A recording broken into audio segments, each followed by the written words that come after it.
Ijtimoiy tarmoqlarda Spark rusumli transport vositasi yo'l patrul inspektorlarining qonuniy talabini bajarmasdan bir nafar inspektorni bosib ketish sarlavhasi bilan video xabar tarqaldi.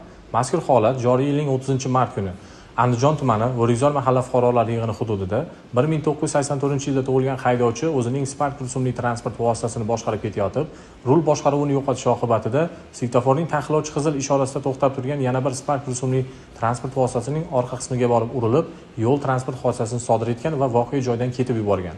Jabrlanuvchi mazkur holat yuzasidan ichki ishlar organlarining qisqa 102 raqamiga qo'ng'iroq qilib, holat yuzasidan xabar bergan. Xabarga asosan yo'l harakati xavfsizligi xizmatining navbatchilik qismi tomonidan ushbu hududda xizmat olib borayotgan yo'l patrul inspektorlariga Spark rusumli transport vositasini to'sib ushlash uchun xabar bergan. Xabarga asosan ushbu Spark rusumli transport vositasini Andijon tumanidagi Bog'ishamol dahasida xizmat olib borayotgan yo'l patrul inspektorlari to'sib ushlash uchun to'xtatish ishorasini berganda Spark rusumli transport vositasining haydovchisi inspektorlarning qonuniy talabini bajarmasdan bir nafar inspektorni urib harakatlanishda davom etgan.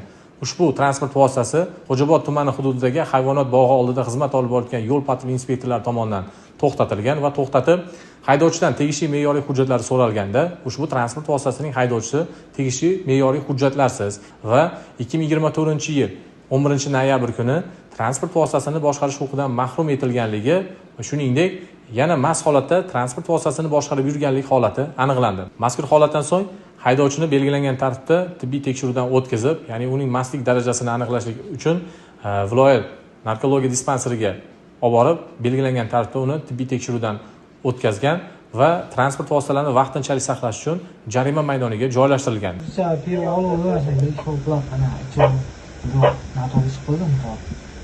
Noto'g'ri qildim. Men marta yordam so'radim hammalardan ham.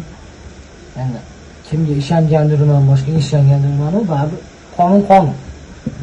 Hech kim yordam berolmaydi. To'g'ri.